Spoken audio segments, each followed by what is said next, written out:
he was asking me, he's like, hey, so what other colleges you looking at? And I was like, oh, this college, that college, and also Michigan State, in the Big Ten. I always wanted to wrestle in the Big Ten. And he was like, yeah, I mean, you're good. You're good, Rashad. You're good. But I mean, like, ooh, if you wrestle for Michigan State, you might never get a chance to wrestle. And I was like, is that a challenge?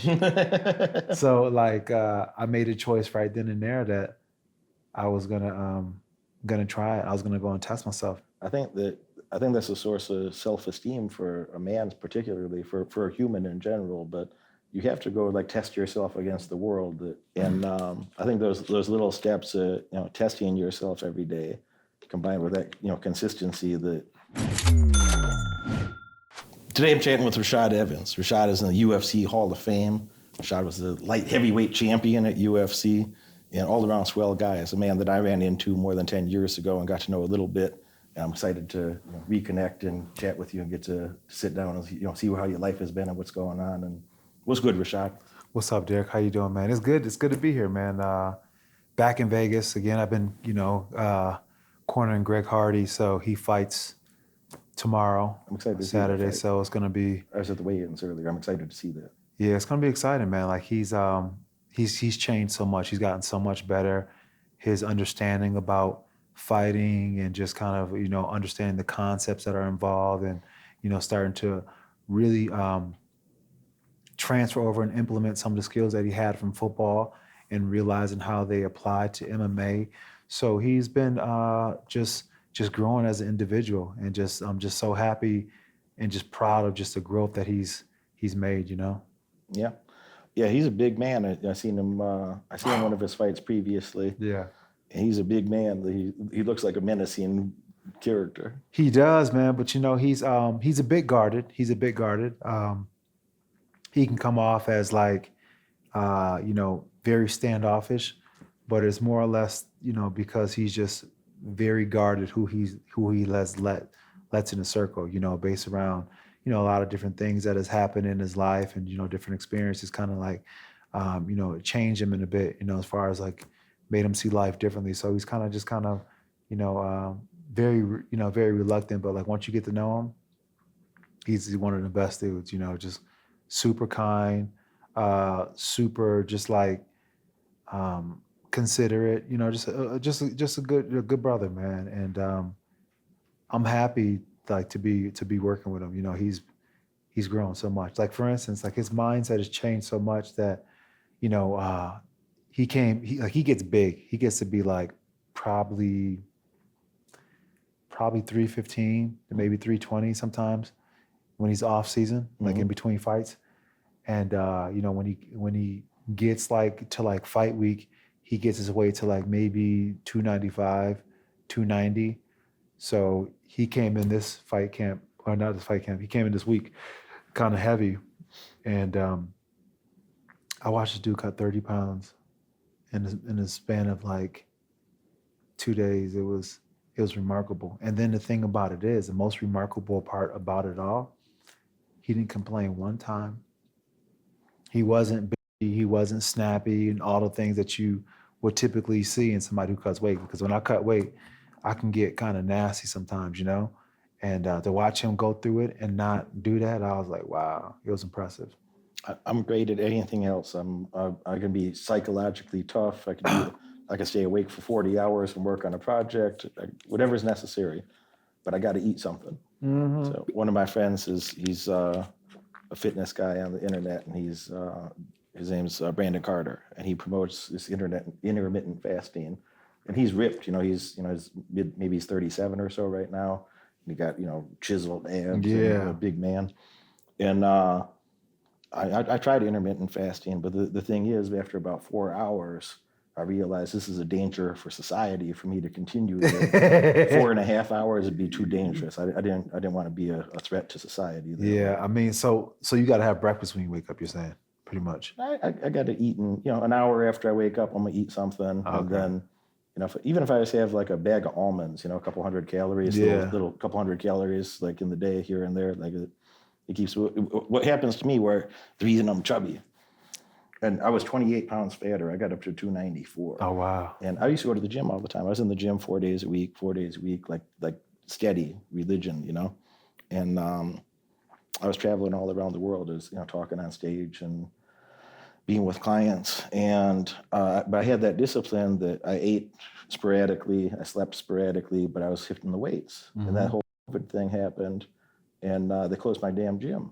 And they closed the other gyms in the area. And that threw me way out of whack. That like if I was working out, then I had some sensibility Right. or slash discipline about my eating habits. Yeah. When I wasn't lifting weights and I'm watching my muscles shrink up a little bit, I was 41 and I was lifting like 1,100 pounds on the leg sled, but doing reps though. Like, Right, dang. 10, 11, 12 times with good form, 10, Right. 11, 12 times. Yeah.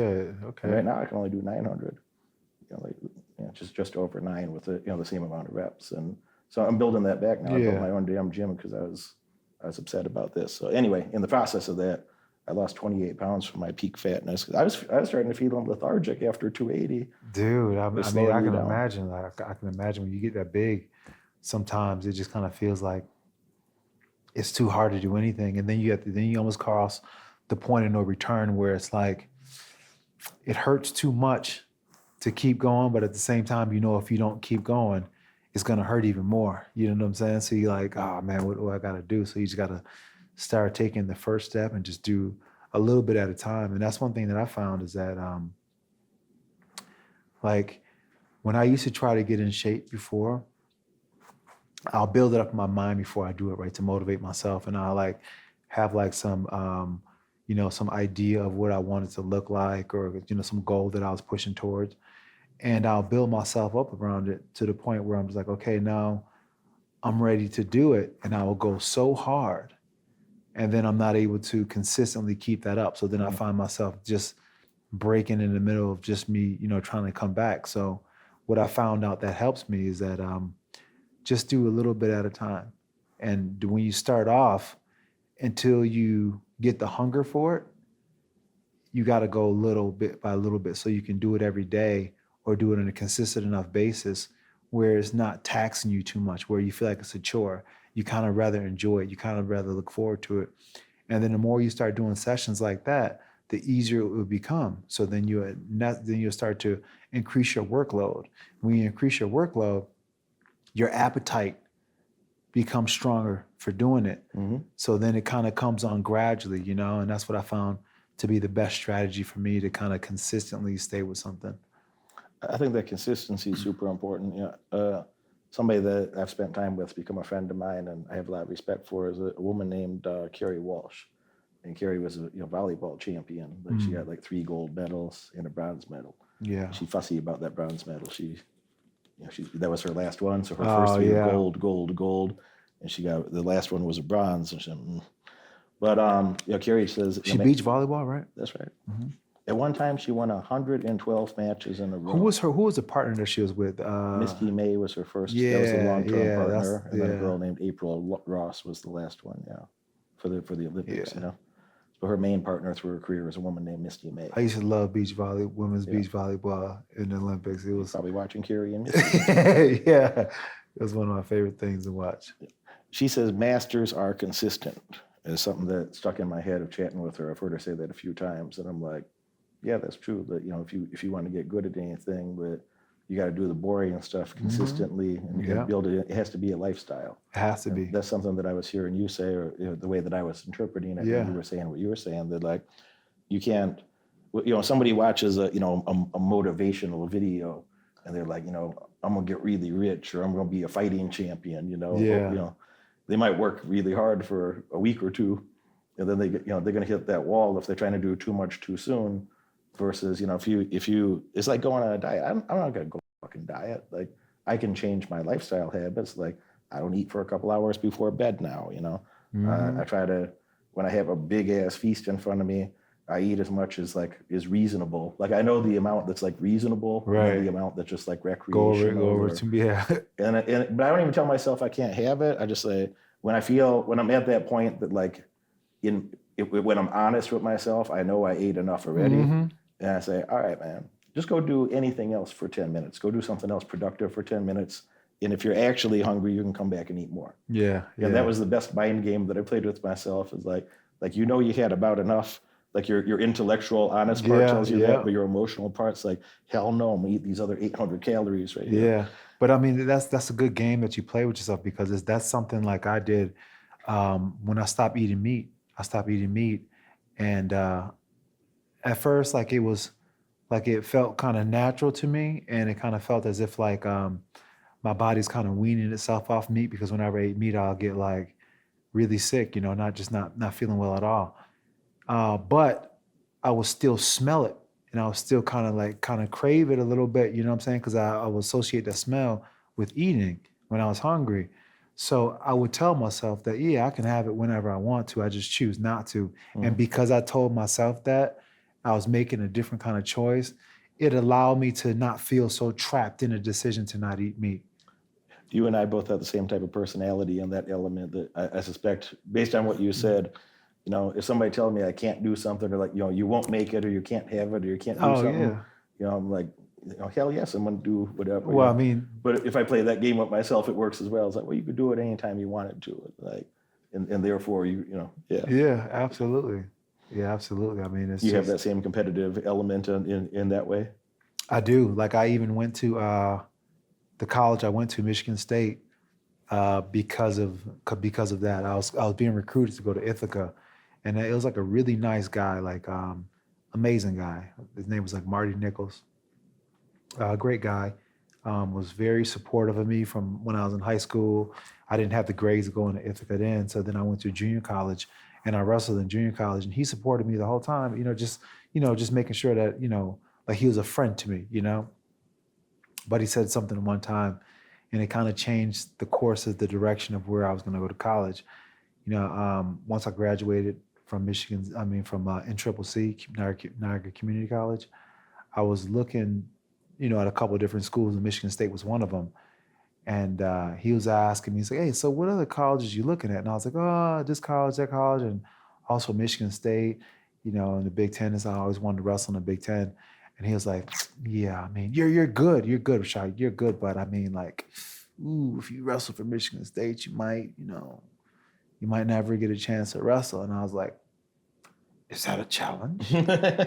So like, I made a choice right then and there that I was gonna try it. I was gonna go and test myself. And I went and drove up to Michigan State. I didn't do any kind of like orientation because I didn't understand the whole process of college, like as far as like, what you have to do when you go to a bigger college and all these different things. So I packed up all my stuff in my friend's truck, and they drove me there.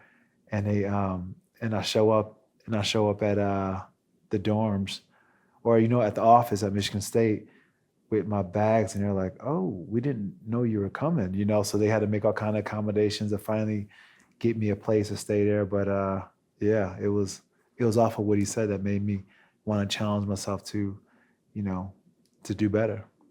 You said a key word in there that stuck with me. You said to test yourself, and I think that's a source of self-esteem for a man, particularly for a human in general. But in my estimation, particularly men, that like you have to go like test yourself against the world. That when you're like a little boy and you got like a fantasy thought in your head, that you're gonna be. You touch a basketball and you think you're going to be Michael Jordan or something from our generation. Yeah. We're about the same age. And you have thoughts like that, fantasy thoughts in your head. Yeah. You're going to be really rich, or you're going to be this, you're going to be that.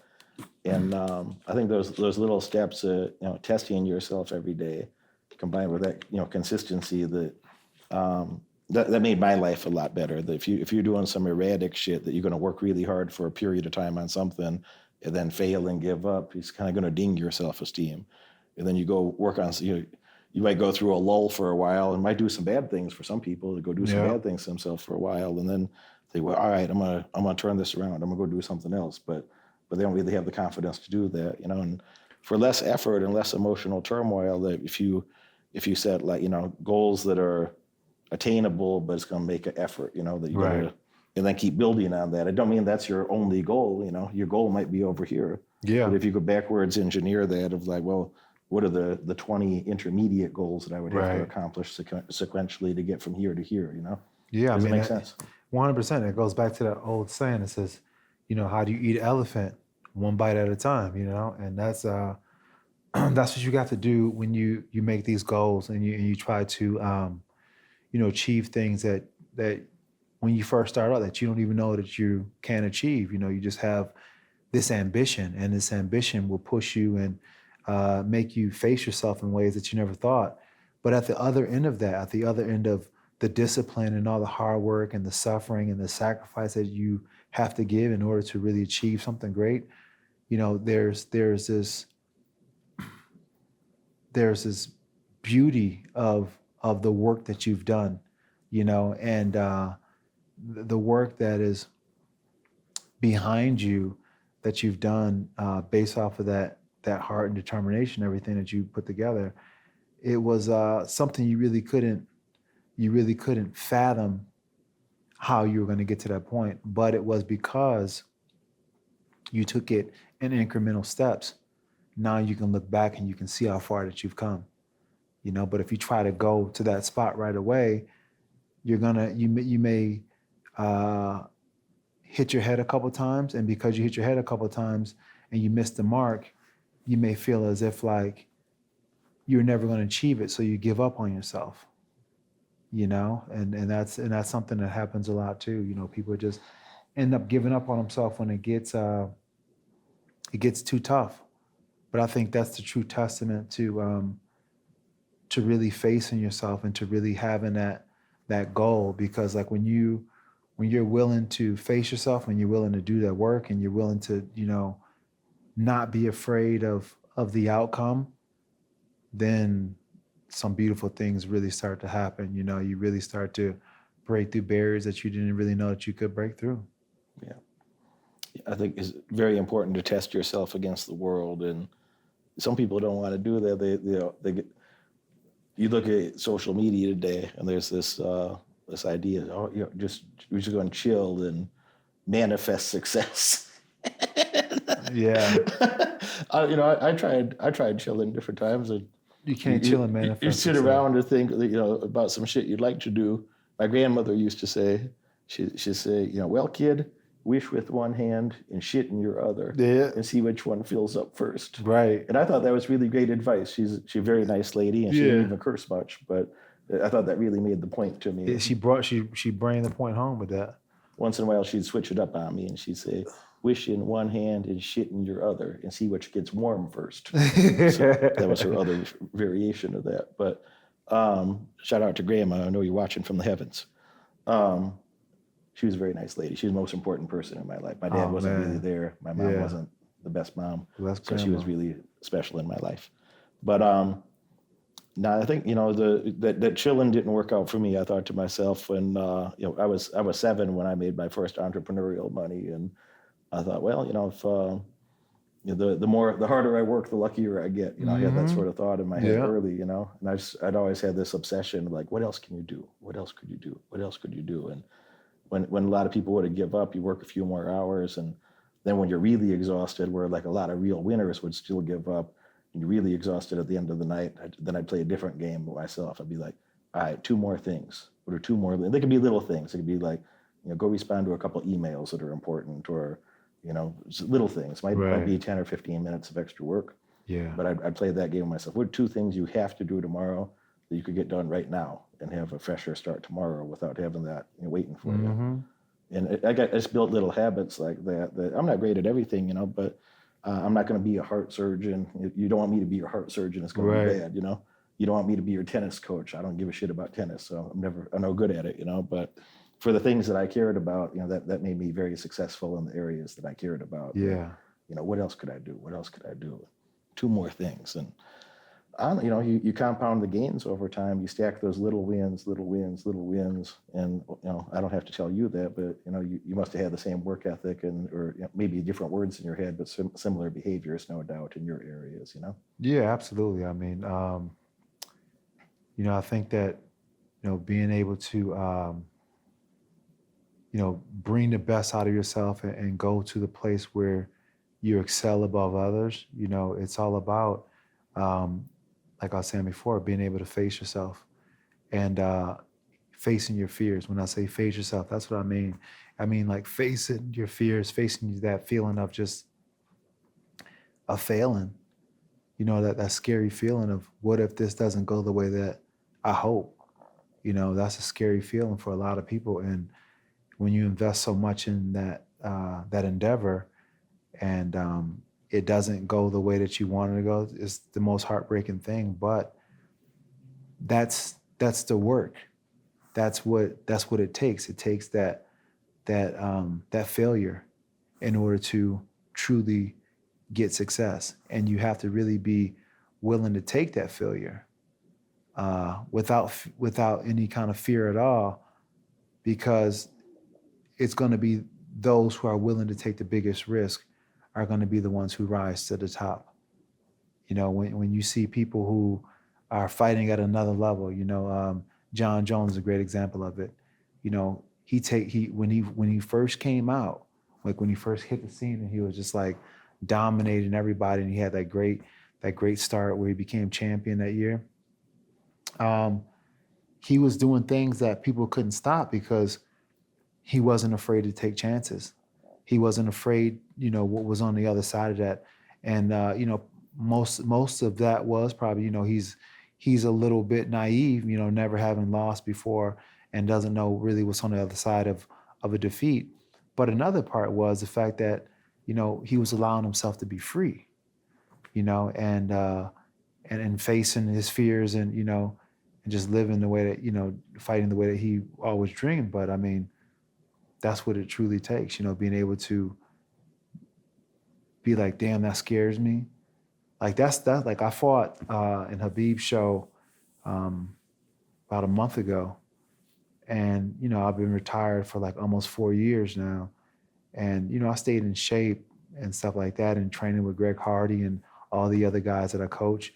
It kind of made me want to compete again, you know, kind of brought back the taste in my mouth, you know, that kind of savagery that you need in order to fight somebody. So like having that feeling made me feel as if like, okay, I need to face this fear. I need to be able to go and get over the demons that I may, you know, have inside of me, and that it's just there, you know, like it bothered me to go out the way that I did in my UFC career. And listen, you know, I can't complain about it because, you know, I take my losses as blessings as I take my victories as blessings, because they all help me grow in different ways, you know, and they all have brought me something in different ways, you know, and it was something that I needed. So I appreciate the losses for that. But as a competitor, as somebody who, you know, feels a certain way about themselves, I needed to just kind of compete again, just to really face myself and to, you know, go out in a way that I want to go out, you know. So, you know, being able to compete a month ago and face my fear was a big part of me taking a step forward in whatever's next in my life. No, it makes sense, man. I learned from some of my losses too. I prefer to assess my victories. What did you do right there? How do we keep that going? It's great to look at the victories, no doubt about it, but the victories doesn't taste as sweet unless they have almost a pinch of loss in it. Just like after you've lost, winning feels different. The champion interview you just watched is just a tiny teaser from this champion's extended full-length interview contained inside my comprehensive wealth building foundations course, The 10 Commandments of Wealth.